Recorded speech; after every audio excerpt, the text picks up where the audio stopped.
17 Agustus 1945, tepat pada hari ini 80 tahun yang lalu, Insinyur Soekarno memproklamasikan kemerdekaan bangsa Indonesia. Kemerdekaan yang diraih dengan jerih payah para pejuang atas penderitaan selama ratusan tahun penindasan. Hari ini, kita semua bangsa Indonesia merayakan kebebasan dari kolonialisme dengan bersenang-senang, makan kerupuk, mukul air, sampai panjat pinang. Kebahagiaan terlihat jelas di wajah banyak orang yang ada di Indonesia. Tapi pertanyaan besarnya, apakah Indonesia benar-benar merdeka atau hanya berpindah posisi dari cengkraman kolonialisme ke jurang korupsi dan nepotisme? Gue pengen lu semua nonton video ini sampai habis. Gue gak peduli lu rakyat jelata, orang kaya, atau pejabat negara. Terlepas dari semua permasalahan yang ada di negara kita, gue percaya bahwa kita semua harus berani berkaca untuk mencapai kemajuan yang diperjuangkan oleh para pahlawan kita. Kalau kita tarik ke belakang, Indonesia bukan hanya sekedar pernah dijajah, tapi bisa dibilang jadi salah satu wilayah yang paling lama mengalami kolonialisme dalam sejarah dunia modern. Sejak awal abad ke-16, bangsa Portugis sudah menjejakkan kaki di Maluku untuk menguasai rempah-rempah, sebelum akhirnya Belanda masuk dan secara perlahan membangun monopoli lewat VOC. Ratusan tahun lamanya, rakyat Nusantara dipaksa bekerja, membayar pajak yang mencekik, hingga sistem tanam paksa di abad ke-19 yang bikin rakyat Jawa kelaparan massal. Kolonialisme bukan hanya menguras kekayaan alam, tapi juga merampas martabat bangsa, menanamkan mentalitas terjajah, dan membuat rakyat seakan kehilangan hak untuk menentukan masa depannya sendiri. Gak berhenti sampai di situ, Belanda secara sistematis membangun politik divide et impera, atau biasa dikenal dengan politik pecah belah yang membuat bangsa ini sulit bersatu. Kerajaan-kerajaan lokal dipaksa tunduk, sementara mereka yang menolak dilabeli pemberontak. Gerakan perlawanan emang ada, mulai dari Diponegoro, Patimura, hingga Cut Nyak-Dien. Tapi tanpa koordinasi yang solid, perjuangan itu sering padam di tengah jalan. Belanda berhasil mempertahankan cengkramannya selama 3,5 abad lebih karena mereka paham cara menguasai rakyat, yaitu dengan menghancurkan persatuan, menguasai ekonomi, dan yang paling penting mereka menciptakan ketergantungan. Kurang lebih begitulah yang tertulis dalam buku resmi sejarah kita. Tapi apakah itu semua merupakan kebenaran? Nggak ada yang tahu, karena seperti yang dikatakan kebanyakan orang, bahwa sejarah itu ditulis oleh pemenang. Dan ketika Perang Dunia Kedua meletus, situasinya berubah drastis. Koloni Jepang mulai masuk ke tanah Nusantara, menggusur Belanda, dan awalnya disambut sebagai saudara tua yang menjanjikan kemerdekaan sesama bangsa Asia. Tapi kenyataannya yang terjadi justru lebih pahit. Rakyat dipaksa kerja rodi, sumber daya dikeruk habis, dan penderitaan semakin menjadi-jadi bertubi-tubi. Rakyat dibikin gak berdaya di negeri sendiri. Walaupun demikian, pendudukan Jepang memberikan satu pelajaran penting, bahwa kekuatan Barat bukanlah dewa yang tak terkalahkan. Semua yang berkekuatan pasti punya yang namanya kelemahan. Setidaknya itulah yang diajarkan bangsa Jepang kepada kita. Setelah Jepang menyerah pada sekutu di tahun 1945, Indonesia berada di persimpangan sejarah. Kekosongan kekuasaan membuka ruang bagi para pemimpin bangsa untuk mengambil langkah yang berani. Perdebatan sengit pun muncul di kalangan pemuda dan tokoh tua di Indonesia. Apakah proklamasi harus segera dilakukan atau harus menunggu izin sekutu dulu? Peristiwa Rengas Dengklok menjadi saksi bagaimana pemuda mendesak Soekarno-Hatta agar segera memproklamasikan kemerdekaan sebelum Belanda kembali datang. Akhirnya, pagi hari 17 Agustus 1945 di Jalan Pegangsaan Timur 56 Jakarta, proklamasi kemerdekaan Indonesia berhasil dikumandangkan. Proklamasi kemerdekaan ini langsung menjadi titik balik sejarah bangsa Indonesia. Seluruh rakyat Indonesia bersukacita, riang gembira, penuh harapan dalam mengisi kemerdekaan yang diraih dengan jerih payah persatuan. Tapi euforia kemerdekaan Indonesia nggak berlangsung lama. Belanda dengan membonceng Nica dan tentunya dukungan tentara sekutu berusaha kembali menguasai negara Indonesia. Perlawanan rakyat pun pecah di berbagai daerah. Di daerah Jawa Timur, pertempuran Surabaya 10 November 1945 jadi simbol heroisme kedaulatan negara. Ketika rakyat rela mengorbankan nyawa untuk mempertahankan tanah air tercintanya. Ribuan pejuang gugur, tapi yang jelas, perlawanan itu memberi pesan tegas kepada dunia bahwa Indonesia tidak akan pernah menyerah dengan mudah. Gak lama kemudian, Belanda kembali dengan melancarkan agresi militer pada tahun 1947 dan 1948. Mereka, Belanda, berusaha menguasai kembali wilayah strategis strategis negara Indonesia. Tapi diplomasi negara Indonesia di panggung internasional lewat peran tokoh seperti Sultan Syahrir atau Haji Agus Salim berhasil menarik simpati dunia dan dukungan negara-negara yang baru merdeka. Tekanan dari PBB akhirnya memaksa Belanda untuk mengakui kedaulatan Indonesia dalam konferensi meja bundar pada tahun 1949. Meski begitu, pengakuan ini masih menyisakan luka karena Belanda tetap mempertahankan Irian Barat sampai tahun 1962. Pada masa pemerintahan Soekarno, Indonesia menghadapi situasi politik dalam negeri yang penuh dengan ketidakpastian. Baru 3 tahun setelah proklamasi kemerdekaan, pecah pemberontakan PKI Madiun pada tahun 1948 yang dipimpin oleh Musso. Gerakan tersebut berusaha mendirikan negara komunis di Jawa Timur, tetapi berhasil ditumpas oleh TNI dalam operasi militernya. Peristiwa Madiun ini menjadi pelajaran penting bahwa ancaman terhadap integrasi nasional bukan hanya dari kolonialisme, melainkan juga dari konflik ideologi yang ada di dalam negeri. Gak berhenti di situ, lahir pula gerakan bersenjata dengan orientasi yang berbeda. DITI yang dipimpin oleh Kartosuwiryo di Jawa Barat mengobarkan perang gerilya sejak tahun 1949 dan meluas ke Aceh, Sulawesi Selatan, hingga Kalimantan. Pada saat yang sama, Republik Maluku Selatan diproklamasikan di tahun 1950 karena menolak otoritas pemerintahan pusat. Serangkaian pemberontakan ini jelas menguras sumber daya negara muda yang baru berdiri, sekaligus menunjukkan betapa rapuhnya fondasi persatuan nasional negara Indonesia. Ketidakstabilan politik ini makin diperparah oleh sistem demokrasi parlementer yang tidak efektif pada saat itu. Kabinet berganti hampir setiap tahun, menandakan lemahnya koalisi partai-partai yang lebih sibuk dengan kepentingan kekuasaan ketimbang persatuan dan pembangunan. Dalam kondisi ini, akhirnya Presiden Soekarno mengeluarkan dekret presiden pada tahun 1959 yang mengembalikan UUD 1945 untuk memulai era demokrasi terpimpin. Namun kebijakan ini membuat kekuasaan semakin terkonsentrasi di tangan presiden, sehingga membuka jalan bagi dominasi militer sekaligus memperbesar peran PKI sebagai salah satu kekuatan politik terbesar di Indonesia pada saat itu. Situasi politik mencapai titik kritis pada 30 September 1965 ketika 6 jenderal TNI ditumbangkan dalam peristiwa Gerakan 30 September atau biasa dikenal dengan G30 SPKI. Partai Komunis Indonesia dituduh sebagai dalang atas peristiwa kejam ini dan setelahnya meletus gelombang massal terhadap anggotanya maupun simpatisan Partai Komunis Indonesia. Serangkaian gelombang ini mengakibatkan ratusan ribu jiwa, bahkan sampai mereka, jiwa-jiwa yang tak berdosa, ikut kehilangan nyawanya. Dan jelas, tragedi ini melemahkan posisi Soekarno secara drastis, ditambah lagi situasi ekonomi pada saat itu yang semakin memburuk. Di tengah inflasi yang mencapai 650% pada tahun 1966, kelangkaan bahan pokok, serta demonstrasi mahasiswa yang menuntut perbaikan situasi nasional, akhirnya Soekarno kehilangan legitimasi politiknya. Puncaknya adalah keluarnya surat perintah 11 Maret atau Super Semar di tahun 1966 yang memberi wewenang pada Soeharto dan menjadi pintu masuk peralihan kekuasaan. Dengan itu berakhirlah era Soekarno, sang proklamator yang sangat berjasa, namun tumbang oleh ketidakmampuan menjaga stabilitas politik dan ekonomi negara muda tercinta Indonesia.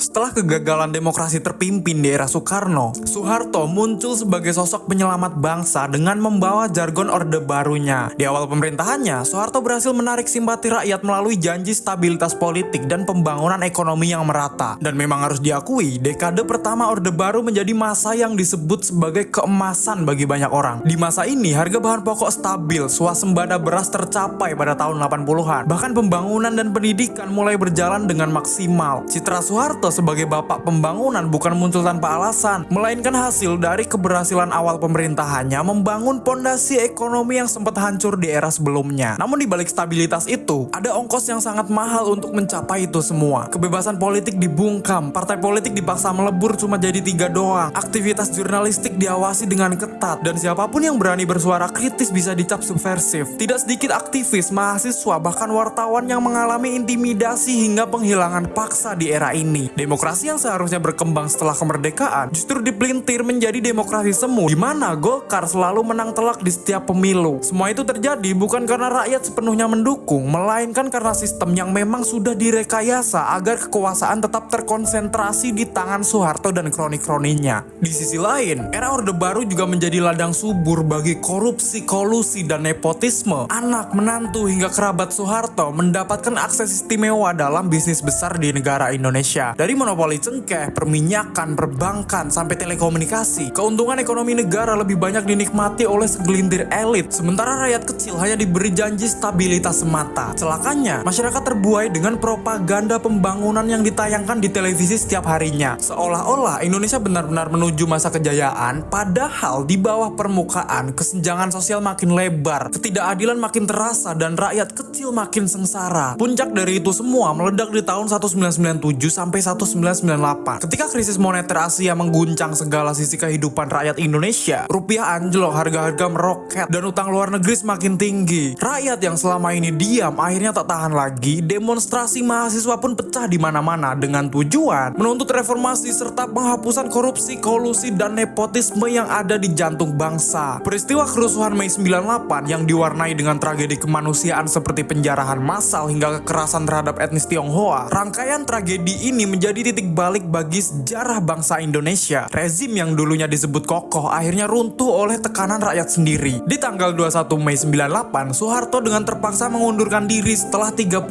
tahun berkuasa. Pengumuman ini menandai akhir dari sebuah era yang penuh paradoks, di mana pembangunan yang nyata tapi juga diwarnai penindasan yang luar biasa.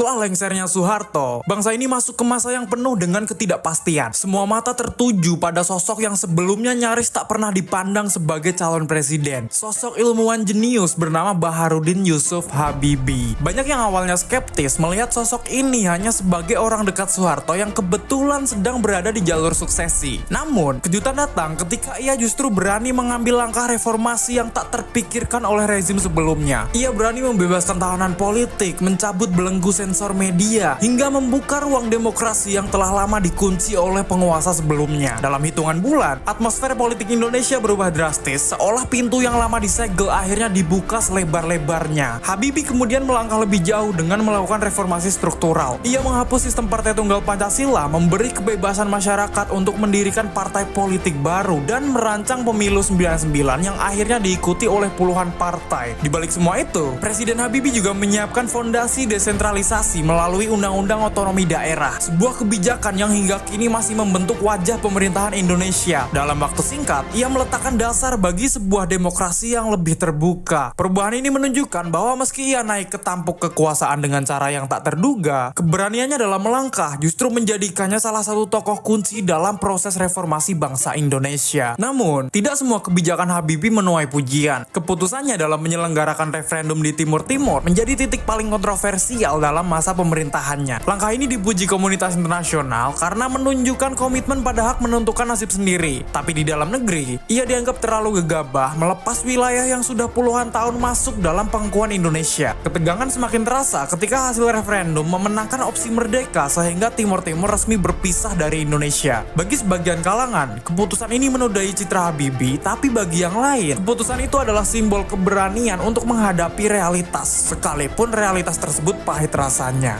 Disinilah Habibie memperlihatkan dirinya bukan sekedar pelanjut Orde Baru, melainkan sosok yang berani melawan arus demi tegaknya prinsip kebebasan. Meski begitu, era Habibie tidak lepas dari bayang-bayang persoalan lama di negara ini. Skandal Bank Bali yang menyeret elit politik menimbulkan kecurigaan bahwa praktik korupsi masih berjalan di dalam tubuh kekuasaan. Kasus tersebut menghantam kredibilitas Habibie di saat ia butuh legitimasi politik menjelang sidang umum MPR. Akhirnya, meski ia dianggap telah membuka pintu demokrasi dan membawa kebebasan pers, pertanggungjawabannya ditolak. Habibie tidak lagi melanjutkan kepemimpinan setelah pemilu 99 dengan segala kelebihan dan kekurangannya. Masa pemerintahannya menandai transaksi yang cepat, penuh gejolak tapi juga krusial. Ia membuktikan bahwa kemerdekaan sejati tidak hanya berhenti pada tumbangnya tirani, melainkan dimulai ketika rakyat diberi ruang untuk bersuara, ketika rakyat diberi ruang untuk memilih dan menentukan arah bangsa secara bebas. Setelah tumbangnya Orde Baru, rakyat Indonesia seakan memperoleh napas baru. Reformasi membuka jalan bagi perubahan. Namun, siapa yang akan menduduki kursi presiden masih menjadi ajang perebutan di kalangan elit politik negara. Di tengah euforia itu, Abdurrahman Wahid atau Gus Dur muncul sebagai pemenang yang sangat tidak terduga. Partai Kebangkitan Bangsa yang dipimpinnya cuma memperoleh suara kecil dalam pemilu 99. Tapi melalui kompromi politik di MPR, Gus Dur akhirnya terpilih sebagai Presiden Republik Indonesia yang yang keempat. Fenomena ini menunjukkan bahwa demokrasi Indonesia kala itu masih dalam tahap transisi. Suara rakyat belum sepenuhnya menentukan arah sejarah, karena lobi-lobi elit politik masih memegang peran besar dalam menentukan pilihan. Walaupun demikian, naiknya seorang kiai nyentrik, pluralis, dan berani ketampuk kekuasaan memberi harapan baru bagi bangsa yang baru saja keluar dari belenggu otoritarianisme. Dan begitu menjabat, Gus Dur segera meluncurkan berbagai kebijakan yang dianggap mengejutkan banyak pihak. Ia menghapus diskriminasi etnis Tionghoa, mengakui Konghucu sebagai agama resmi, serta membuka kembali perayaan Imlek secara nasional, yang mana ini adalah hal yang selama Orde Baru benar-benar dibungkam. Lebih jauh lagi, Gus Dur berupaya menyelesaikan konflik di Aceh dan Papua melalui pendekatan dialog persatuan, bukan dengan kekuatan senjata. Bahkan ia mengganti nama Irian Jaya menjadi Papua sebagai bentuk penghargaan terhadap identitas lokal. Keberanian ini membuat Gus Dur dicintai oleh banyak kelompok minoritas. Tapi di sisi lain, hal ini memicu resistensi dari sebagian elit lama yang menilai kebijakannya terlalu frontal. Masalah lainnya timbul ketika gaya kepemimpinan Gus Dur yang khas kerap disalahpahami oleh pemangku kepentingan di negara ini. Dalam dunia politik yang syarat intrik, sikap semacam ini dipandang sebagai ketidakstabilan. Dalam waktu hanya 2 tahun, Gus Dur melakukan perombakan kabinet hingga belasan kali, menimbulkan ketidakpastian di birokrasi. Salah satu langkah beraninya seperti memecat Jenderal Wiranto juga memicu ketegangan dengan institusi TNI. Konfliknya dengan DPR juga semakin tajam. Bahkan hingga 2 kali memorandum dilayangkan sebagai tanda kuat bahwa legitimasi kepemimpinannya mulai melemah. Puncak dari krisis politik itu terjadi ketika Gus Dur mengeluarkan dekret kontroversial yang berisi pembubaran DPR dan MPR serta pembekuan Partai Golkar. Alih-alih menyelamatkan posisinya, langkah tersebut justru mempercepat kejatuhannya. Pada Juli 2001, MPR secara resmi memakzulkannya dan menyerahkan jabatan presiden kepada Megawati Soekarno Putri. Gus Dur memang turun dengan cara yang pahit, tapi warisan kepemimpinannya tidak dapat diabaikan. Ia adalah presiden yang berani menabrak tradisi diskriminatif, membuka ruang pluralisme, serta berupaya mengurangi dominasi militer dalam kancah politik sipil. Era Gus Dur mungkin singkat, tapi jejak yang ditinggalkannya jauh lebih panjang dan memberi dampak positif terhadap pemikiran bangsa hingga sekarang. Setelah drama politik yang membuat Gus Dur lengser pada tahun 2001, kursi kepresidenan akhirnya dinaiki oleh Megawati Soekarno Putri. Banyak yang menilai kehadiran Megawati pada masa itu lebih sebagai simbol stabilitas ketimbang motor penggerak reformasi. Tapi menurut banyak orang, stabilitas justru merupakan komoditas paling mahal di tengah suasana pasca 98 yang penuh dengan ketidakpastian. Di awal era Megawati, utang luar negeri Indonesia menggunung, rakyat masih tercekik kemiskinan, sementara ekspektasi terhadap demokrasi begitu tinggi. Dalam kondisi itu, ia mengambil langkah awal yang cukup berani dengan menegosiasi ulang utang luar negeri hingga berhasil menunda pembayaran miliaran dolar. Ini adalah langkah krusial walaupun juga menuai kritik karena dianggap belum menyentuh akar persoalan. Di sisi ekonomi, Megawati mencoba mengembalikan rasa percaya diri nasional dengan mendorong privatisasi BUMN, Indosat, Semen Gresik, hingga Bank Negara Indonesia masuk dalam daftar yang dilepas sebagian sahamnya. Tujuannya jelas, efisiensi dan masuknya investasi baru. Ekonomi pun perlahan pulih dengan pertumbuhan mencapai sekitar 4% dan inflasi menurun ke level 5%. Tapi kebijakan ini nggak sepenuhnya populer karena bagi sebagian rakyat, menjual aset negara terasa seperti menggadaikan kedaulatan. Pada titik inilah terlihat dilema abadi pasca reformasi antara menjaga nasionalisme ekonomi dan merangkul globalisasi demi stabilitas negara. Presiden Megawati berjalan di jalur tengah dan tidak terlalu revolusioner, tapi cukup hati-hati untuk memastikan kapal tidak karam di tengah badai yang mengguncang. Selain itu, konflik dalam negeri pun menghantui, terutama di Aceh. Tahun 2003, pemerintah melancarkan operasi militer besar-besaran untuk menumpas gerakan Aceh Merdeka. Secara militer, operasi itu berhasil melemahkan kekuatan GAM, tapi secara moral, catatan pelanggaran HAM membuat kebijakan ini kontroversial. Kritik pun bermunculan bahwa pemerintahan Megawati lebih memilih pendekatan koersif ketimbang membuka ruang dialog seperti eranya Gus Dur. Ketika masa jabatannya berakhir di tahun 2004, Megawati meninggalkan jejak sebagai presiden yang memimpin di era transisi penuh kerentanan. Megawati emang gak tercatat sebagai tokoh besar dengan reformasi monumental, namun perannya sebagai penjaga stabilitas justru menentukan arah demokrasi Indonesia yang berikutnya. Di bawah Megawati, Indonesia berhasil menghindari kekacauan politik dan memulihkan sebagian perekonomian serta mempersiapkan pemilu presiden langsung pertama dalam sejarah bangsa. Dari situ terlihat bahwa demokrasi Indonesia memang tumbuh dengan ritme yang kadang lamban tapi tetap progresif. Megawati dengan segala keterbatasan dan kritik tetap menjadi batu pijakan akan penting dalam perjalanan kita memahami arti kemerdekaan. Bahwa merdeka bukan hanya tentang mengganti rezim, melainkan tentang bertahan di tengah badai sembari perlahan merangkai fondasi masa depan bangsa. Tahun 2004 jadi tonggak baru dalam sejarah politik Indonesia. Untuk pertama kalinya rakyat memilih presiden secara langsung. Dan Susilo Bambang Yudhoyono dengan citra kalem, intelektual, dan berwibawanya, ia berhasil memenangkan mandat rakyat. Kemenangan SBY dianggap sebagai simbol kematangan demokrasi Indonesia pasca reformasi. Namun di balik kemenangan elektoral itu, Indonesia masih dihadapkan dengan segudang masalah seperti korupsi yang sistemik, ketidakmerataan ekonomi, dan konflik sosial yang belum benar-benar reda. SBY berusaha mengemas diri sebagai pemimpin modern yang mengedepankan good governance, melawan korupsi, sekaligus menjaga citra internasional Indonesia. Tapi yang menarik, di awal kepemimpinannya banyak yang berharap SBY akan membawa perubahan signifikan karena ia datang dengan janji Indonesia bersih dan demokratis. Secara ekonomi, era SBY bisa dibilang stabil, pertumbuhan PDB rata-rata mencapai 5-6% per tahun, investasi asing masuk dan cadangan devisa bisa meningkat. Pada 2008, ketika krisis finansial global melanda,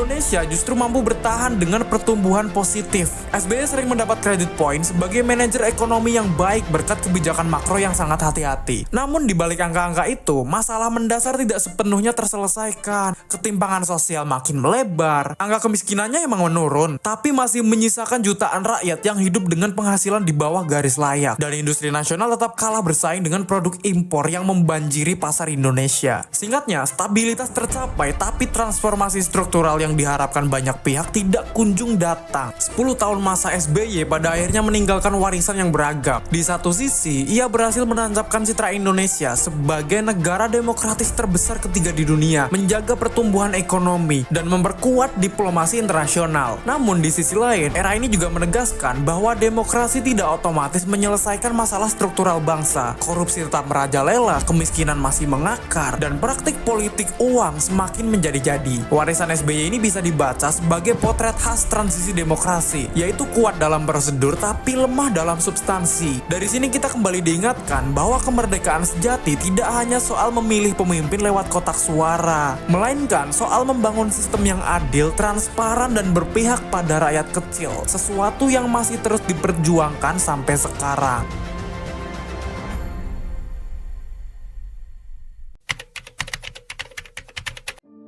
Kemudian naiknya nama Joko Widodo ke kursi presiden pada tahun 2014 awalnya dipandang sebagai kemenangan rakyat biasa atas elit politik lama. Latar belakangnya sebagai pengusaha mebel, wali kota Solo, lalu gubernur Jakarta, membuat citra Jokowi sangat berbeda dibanding presiden sebelumnya yang kebanyakan berasal dari lingkaran militer atau elit partai politik. Jokowi diposisikan sebagai orang kecil yang berhasil menembus tembok kekuasaan. Banyak rakyat yang menaruh harapan besar bahwa Jokowi akan membawa warna baru dalam politik Indonesia. Dengan gaya kepemimpinannya yang sederhana, yang merakyat, dan tidak terjebak dalam pola lama. Dalam 2 periode pemerintahannya, pembangunan masif dilakukan, mulai dari jalan tol, bandara, pelabuhan, hingga proyek ambisius seperti ibu kota negara Nusantara. Namun di balik masifnya pembangunan itu, banyak kritik diarahkan ke Jokowi soal utang negara yang meningkat tajam, atau ketimpangan wilayah dan minimnya keberpihakan pada sektor produktif rakyat kecil. Pembangunan memang terlihat megah, tapi pertanyaannya, apakah pembangunan tersebut benar-benar menyejahterakan mayoritas rakyat atau justru memperkuat kepentingan elit besar? Di sisi lain, isu agraria seperti konflik tanah dan penggusuran kerap muncul sebagai konsekuensi proyek strategis nasional. Hal ini menunjukkan bahwa agenda pembangunan tidak selalu sejalan dengan keadilan sosial yang dijanjikan oleh UUD 45. Kemudian dari sisi politik, Jokowi awalnya dipandang sebagai antitesis oligarki. Namun seiring berjalannya waktu, ia justru terlihat semakin dekat dengan kelompok oligarkis yang sebelumnya ia lawan. Koalisi pemerintah melebar hingga merangkul hampir semua partai besar yang ada di Indonesia. Ia menjadikan demokrasi Indonesia seolah kehilangan oposisi yang kritis. Puncak kontroversinya terlihat ketika revisi UU KPK disahkan pada tahun 2019.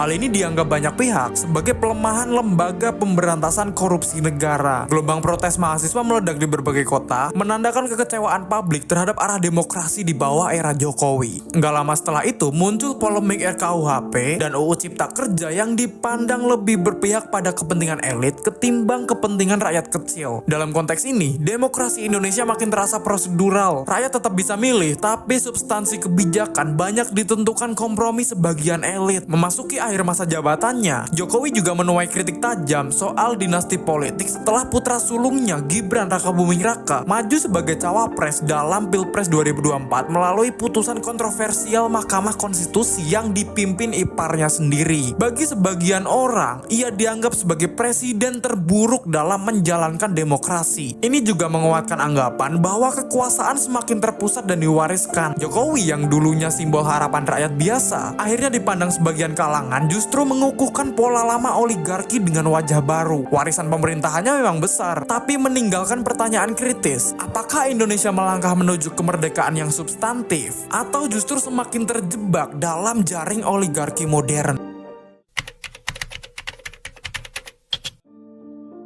Memasuki era pemerintahan Prabowo, arah perjalanan bangsa kembali menimbulkan tanda tanya besar. Apakah cita-cita reformasi benar-benar dijaga, atau justru sedang dilucuti sedikit demi sedikit melalui mekanisme hukum yang semakin rapi? Salah satu isu paling krusial adalah hadirnya RUU TNI. RUU ini membuka jalan bagi perwira aktif untuk menduduki jabatan sipil di lembaga-lembaga negara. Kalau kita menengok sejarah, langkah ini jelas bertolak belakang dengan amanat reformasi 98 yang menegaskan pemisahan peran militer dari ranah sipil. Tapi, kini gagasan itu dikemas ulang dengan alasan kebutuhan birokrasi dan keamanan nasional. Pertanyaannya, apakah benar ini kebutuhan atau cuma cara baru untuk menghidupkan kembali dui fungsi dengan wajah yang lebih modern? Kontroversi makin dalam ketika melihat konteks yang melingkupi kebijakan tersebut. Para pengamat menilai kehadiran militer dalam jabatan sipil bukan hanya soal teknis administrasi, melainkan simbol kembalinya dominasi kekuatan bersenjata